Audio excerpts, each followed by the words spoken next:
Hello everyone. మోంధా తుఫాన్ వల్ల beach view ఎలా ఉన్నదనేది ఒకసారి మీరు కూడా చూసేయండి. ఈ తుఫాన్ ప్రభావం వల్ల ఎప్పుడూ జనాలతో కలకల్లాడుతూ ఉండే మన వైజాగ్ బీచ్ రోడ్స్ అన్ని ఒక్కసారిగా ఖాళీ అయిపోయాయి. ఈ తుఫాన్ ఎఫెక్ట్ వల్ల సముద్రం అయితే చాలా భయంకరంగా కనిపిస్తుంది. చూడటానికి పెద్ద పెద్ద కెరటాలతో భయంకరంగా కొంచెం ముందుకి వచ్చినట్లు అనిపిస్తుంది.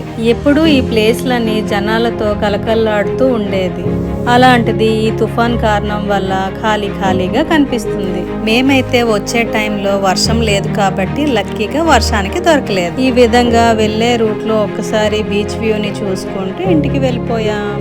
నాకైతే బీచ్ లో ఆడే కన్నా బీచ్ దగ్గర కూర్చొని బీచ్ వ్యూని ఎంజాయ్ చేయడం అంటే చాలా ఇష్టం. నాలా మీరు కూడానా? అయితే ఒక చిన్న లైక్ ఇచ్చేయండి. అలాగే నా ఛానల్ ని షేర్ చేయండి, కమెంట్ చేయండి. చివర్లో సబ్స్క్రైబ్ చేసుకోవడం మర్చిపోకండి.